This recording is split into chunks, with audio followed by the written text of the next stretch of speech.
Pour ceux qui ne me connaissent pas, je m'appelle François, alias Primum, sur une chaîne de vulgarisation médicale qui s'appelle Primum non nocere. Les latinismes me pardonneront. Donc aujourd'hui, on va parler d'histoire de la reconstruction en chirurgie. Alors, c'est quoi donc que la reconstruction en chirurgie?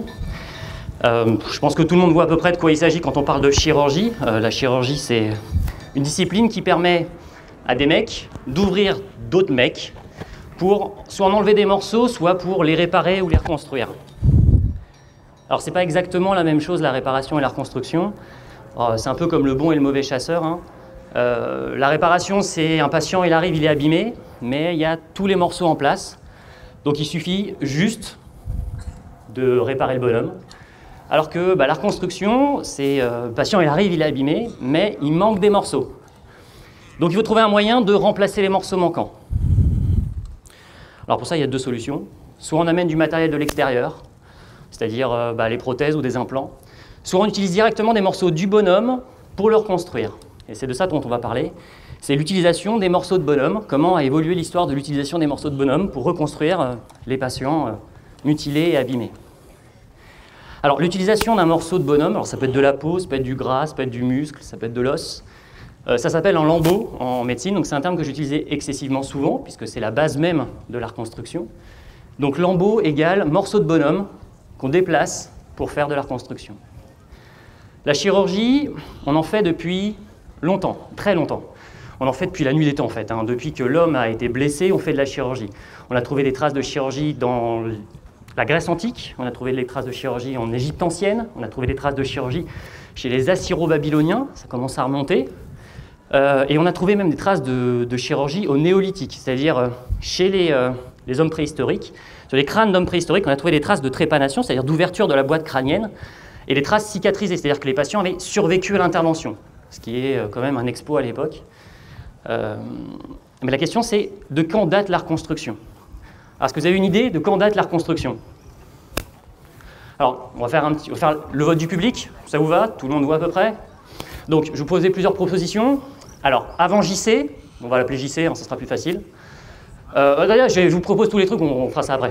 Donc, avant JC, avant l'an 1000, après l'an 1000 et Obi-Wan Kenobi. D'accord? Donc, qui est pour avant JC? D'accord? Avant l'an 1000? Après l'an 1000? Obi-Wan Kenobi? Ouais, c'est toujours Obi-Wan qui gagne. Ouais, c'est normal. Donc, alors, la reconstruction, la première trace historique de reconstruction en chirurgie, ça vient d'Inde, dans un bouquin qu'on appelle Sushruta Samhita, et ça date de 600 ou 700 avant Jésus-Christ. Donc la première trace historique de reconstruction, elle date de plus de 2500 ans. Alors c'est une technique qui permet de reconstruire les nez mutilés. Alors pourquoi les nez? Vous allez voir qu'au cours de l'histoire de la reconstruction, le nez et le visage, ça a été un très bon moteur pour la reconstruction. Alors déjà parce qu'une mutilation au niveau du visage, ça se voit comme le nez au milieu de la figure, hein, c'est évidemment. Et merci, j'ai beaucoup travaillé celle-là. Et puis surtout, on s'est très rapidement rendu compte que c'était difficile à reconstruire. Et quelque chose de difficile à reconstruire, c'est mutilant, donc c'est plus sympa. Et en Inde, le nez, c'est l'organe de l'honneur. Mieux vaut mourir que de vivre une vie sans nez. Donc forcément, il y a des mecs qui se sont dit, si on arrive à reconstruire ces gens-là, on arrive à leur redonner leur honneur. Donc, la première technique, c'est une technique de lambeau de joue. Donc vous vous souvenez, lambeau, c'est on déplace une structure.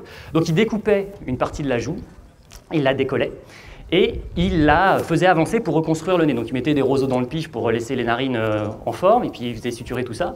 Il attendait que ça cicatrise, et voilà. Alors il y avait deux choses qu'il s'était rendu compte, c'est que, première chose, c'est que pour que le lambeau soit vivant, il fallait qu'il reste attaché à un endroit. Et plus le lambeau était grand, plus cette base devait être large. Ça, c'est la première chose. S'ils coupaient cette base, le lambeau mourait, donc ça ne servait à rien, ils perdaient la moitié de la joue, et ils avaient plus que ce qu'ils avaient à la base. Et la deuxième chose, c'est qu'ils se sont rendus compte qu'une fois cicatrisé, on pouvait sectionner cette base. Ça ne posait aucun problème, on ne savait pas pourquoi, mais ils savaient que ça marchait. Voilà. Donc une fois, 3 semaines, 1 mois après la cicatrisation, on pouvait couper la base, et ça marchait. Alors ça, c'est ce qu'on appelle le lambeau indien. Alors initialement, c'était un lambeau de joue, puis ensuite ça s'est transformé en lambeau de front. Il prenait une bande de peau sur le front, qu'il laissait attacher entre les 2 yeux, il le faisait retourner, au bout d'1 mois, il coupait le... Bon bref, voilà. Lambeau de front, lambeau indien, lambeau frontal. Et c'est toujours utilisé à l'heure actuelle, hein. C'est une technique qui est toujours d'actualité. Et ça va rester comme ça pendant 2000 ans. Pendant 2000 ans, jusqu'au milieu du XVIe siècle. la technique de chirurgie n'a pas beaucoup évolué. On va prendre des structures locales et on va les déplacer localement en laissant une base et parfois en séparant au niveau de la base quand il y avait besoin pour faire de la reconstruction. Jusqu'à l'arrivée de Gaspare Tagliacozzi. Alors lui, on l'appelait, c'est un Italien évidemment, et on l'appelait le chirurgien des miracles. Alors au XVIe siècle, il a reconstruit le nez du comte Brachetti de Modène. Un comte Brachetti de Modène avait perdu le nez au cours d'un combat à l'épée. Alors c'était une blessure très en vogue à l'époque. Pour montrer qu'on était un gros badass à l'épée, on coupait la pointe du nez de son adversaire. Alors déjà, ça le mutilait, on ne savait pas reconstruire, hein, c'était cool. Puis 2, ça le marquait à vie. Et puis 3, ça montrait qu'on était vraiment hyper fort à l'épée. Hein, si vous avez vu le donjon, c'est l'infini raffinement humain dans la mutilation de ses congénères. Et donc, il s'est dit, non, sur la joue, sur le front, je n'ai pas envie, je vais faire ça autrement. Je vais chercher de la peau ailleurs. Donc il va aller chercher de la peau face interne de bras, ici. Il va faire son lambeau avec sa base et tout, et il va suturer ce lambeau directement sur le nez du comte Brachetti de Modène. Il va le suturer comme ça, littéralement. Et il va laisser le comte comme ça pendant 3 semaines, 1 mois. Il va l'immobiliser avec tout un système... Déjà, j'ai l'air bête là, vous imaginez lui, hein, il était comte. Pendant 3 semaines, 1 mois, il va rester comme ça. Autant vous dire que c'était comme ça. Il était au top. Et ensuite, il va sectionner la base, le nez va être reconstruit, c'est super. Et ça va rester comme ça pendant 4 siècles. Voilà. Sauf qu'on a appris une chose, on peut aller chercher de la peau plus loin. Tant qu'on garde la base, tant que c'est cicatrisé, une fois on peut séparer la base et on peut laisser ça comme ça, on peut aller chercher de la peau plus loin. Et ça va servir à l'étape d'après. Première guerre mondiale, premier conflit d'un nouveau genre, avec des armes d'un nouveau genre, des blessés d'un nouveau genre. Ces gens-là, vous avez peut-être entendu parler, c'est des gens qui étaient mutilés. Alors il y en avait plein de mutilations, mais il y avait particulièrement des mutilations au niveau du visage, des gens qu'on appelait les gueules cassées. Je ne sais pas si vous avez déjà entendu parler des gueules cassées. Les grands traumatisés de guerre. Alors là, on ne parle pas d'une pointe de nez ou d'un bout d'oreille. Hein. On parle des gens, il manquait la moitié de la mâchoire, toute une mâchoire, une partie de joue, la moitié du visage. Voilà. Ils étaient vivants, mais c'était défiguré. Et là, au milieu de tout ça, il y a Sir Harold Gillis. Alors Harold Gillis, c'est un chirurgien britannique qui, comme tous ces gars de l'époque, se rendait bien compte que bon, la peau de la joue, la peau du front, la peau de l'avant-bras, c'était sympa, mais il n'y en avait pas suffisamment pour reconstruire ces patients-là. Il fallait trouver autre chose. Cette autre chose, il s'est dit, bon, on sait depuis les Indiens qu'on peut prendre de la peau, tant qu'on laisse une base, c'est cool. On sait qu'au bout d'un moment, on peut couper cette base, d'accord. On sait depuis Tagliacozzi qu'on peut prendre la peau ailleurs. Bon, je vais prendre la peau là où il y en a, et puis au lieu de le faire en une fois, je vais le faire en plusieurs. Donc ce qu'il fait, il a inventé le lambeau tubulisé ou le lambeau en chenille. Donc il prend de la peau au niveau du ventre, là où il y en a. Il laisse une base, il fait un tube, il suture le tube sur lui-même, le lambeau de peau sur lui-même, et il va le suturer un peu plus haut. Ça fait un pont, une petite chenille. Au bout de 3 semaines, 1 mois, il va couper la base, et c'est la chenille qui redémarre. Voilà, bien sûr, évidemment. Et donc, il va la suturer un peu plus haut, et il va attendre 3 semaines, 1 mois, suturer la base, retourner, suturer. Il va déplacer le lambeau jusqu'à l'endroit où il a besoin de l'amener. Ça va lui permettre de faire des reconstructions beaucoup plus importantes. Il va pouvoir apporter beaucoup plus de tissu. Et là, avec lambeau indien, lambeau italien, j'ai oublié de vous dire que ça s'appelait lambeau italien, le lambeau de bras, lambeau tubulisé, on va avoir la fin de la première ère de la reconstruction. Ça a quand même pris 2500 ans. C'est ce qu'on appelait lambeau au hasard. On ne sait pas comment ça fonctionne. On prend la peau au hasard. Mais on sait que ça marche. Pourquoi, comment? Et c'est pour répondre à ce pourquoi, comment que les mecs vont s'intéresser à l'anatomie de la peau.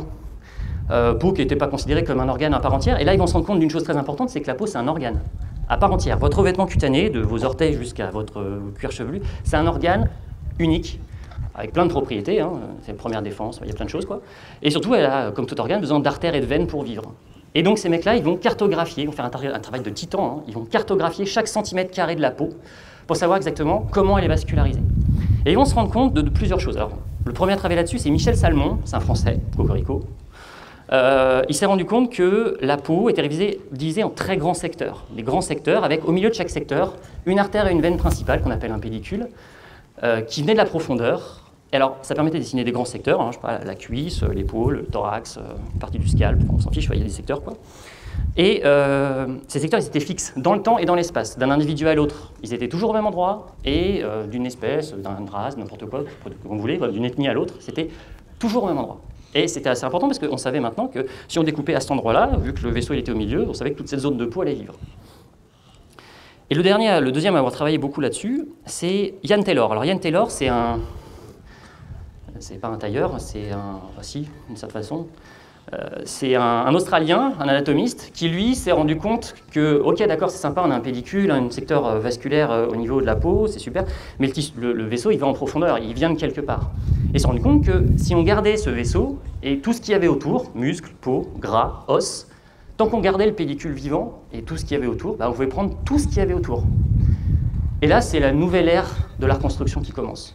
L'ère des lambeaux pédiculés. On prend un pédicule vasculaire, artère et veine, et on prend tout ce qu'il y a autour, tout ce dont on a besoin pour reconstruire. Les lambeaux pédiculés, c'est une révolution. Les lambeaux pédiculés, c'était une révolution en chirurgie. Ça a permis de transformer la chirurgie des blessés, des mutilés, la chirurgie des cancers, parce qu'on pouvait faire des trous plus gros, parce qu'on pouvait reconstruire de meilleure qualité. On pouvait apporter plus de tissus. Il y avait deux limites à ça, deux limites extrêmement importantes. Un, ne pas créer plus de handicap en prenant la zone que ce qu'on voulait reconstruire, par logique. Et deux, la longueur du pédicule. Il fallait toujours une base. Alors, ce n'était pas une base de peau, là, c'était juste le vaisseau, l'artère et la veine qui vascularisaient toute la zone. Un peu comme un arbre. Vous pouvez prendre une feuille, une tige, une branche, tout l'arbre, et pas une demi-feuille, une demi-tige, une demi-branche. Et avec ce lambeau pédiculé, on a fait plein de trucs, mais on était limité par cette longueur de pédicule. On ne pouvait pas aller plus loin que la longueur de pédicule. Ce n'était pas possible. Donc, par exemple, le lambeau de grand pectoral, c'est un truc hyper classique.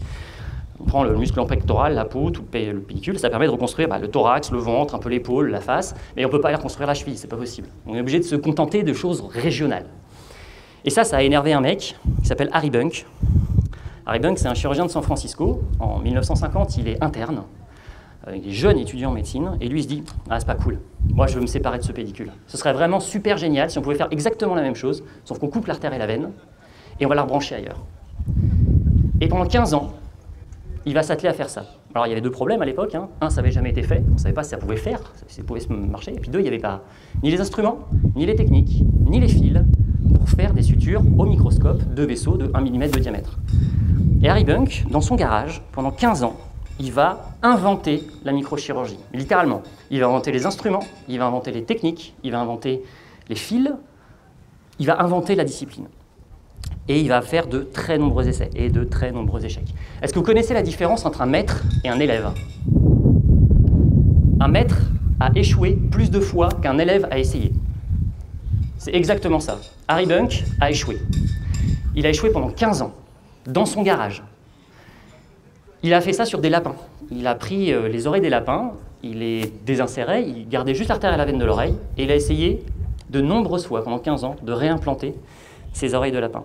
À tel point que son fils dira dans la biographie de son père que la maison était remplie de lapins avec une seule oreille. Parce qu'il les gardait en fait, il ne faisait pas les deux oreilles, il les gardait tous les lapins. Donc, alors je vais vous donner le nombre de lapins qu'il a essayé quand même. En 1964, après donc 15 ans d'essai, avec le 57e lapin, je vous laisse imaginer la gueule de la maison, avec le 57e lapin, l'oreille vivante. Et avec l'oreille vivante, la naissance de la microchirurgie. Et donc, la naissance de la nouvelle ère de la reconstruction, ce qu'on appelle les lambeaux libres. On est passé du lambeau hasard au lambeau pédiculé et maintenant le lambeau libre. On prend un pédicule, on prend ce dont on a besoin, on coupe l'artère et la veine et on la transpose à l'endroit où on en a besoin en rebranchant les vaisseaux à l'endroit où on en a besoin. Ça permet de faire des choses assez ouf. Prenez le péroné par exemple, l'os de la jambe qui ne sert à rien. Vous l'enlevez, vous prenez son artère et sa veine et vous la conformez et vous pouvez refaire une mâchoire. Vous pouvez refaire le tibia de l'autre côté. Vous pouvez faire un visage. Vous pouvez prendre le gras de l'abdomen et refaire des seins. Vous pouvez prendre un lambeau de gras avec l'artère et la veine et vous faites des seins avec. Vous pouvez prendre le muscle grand dorsal qui est le muscle qui fait le V chez les hommes. Il ne sert pas à grand chose à part faire des tractions. Et ben, vous pouvez le prendre et vous pouvez faire des grosses reconstructions. Enfin, il y a plein de choses, quoi. Il y a énormément de choses qui ont été possibles avec ces lambeaux libres. Et ça, c'est la dernière technique. C'est ce qu'on fait de mieux à l'heure actuelle en chirurgie de reconstruction. On utilise encore les lambeaux pédiculés, on utilise beaucoup les lambeaux libres, mais on ne sait pas, enfin, c'est pas qu'on ne sait pas faire mieux, mais il y a les mecs qui commencent à se poser la question, et après? Qu'est-ce qu'on va faire après? C'est quoi la suite? Alors moi, je n'ai pas la réponse, mais et maintenant, on fait quoi? Alors, il y a plusieurs possibilités. Les greffes, vous avez peut-être entendu parler des greffes de visage à Amiens, ou les greffes de main à Lyon. C'est des premières françaises, mondiales, bien évidemment. Mais voilà, ça va poser des questions, ça. Des questions de rejet, des questions d'éthique. Il y a la biotechnologie, le transhumanisme, les prothèses. Ouais, ça va aussi poser des problèmes de rejet et des problèmes de questions éthiques. Avec à voir les jeux Deus Ex, pour ceux qui connaissent. Il y a le clonage, cloner des organes et les réimplanter. Et ça pose aussi des problèmes d'éthique sur le travail sur les cellules souches, tout ça. Alors, j'ai pas la réponse. Je ne l'ai pas du tout. Il y a des mecs plus intelligents que moi qui se posent les questions. Par contre, je sais que ça a posé deux questions majeures pour la reconstruction. Ça posait la question de qu'est-ce que c'est que l'identité d'une personne, et surtout qu'est-ce que c'est qu'être humain. Merci de votre attention.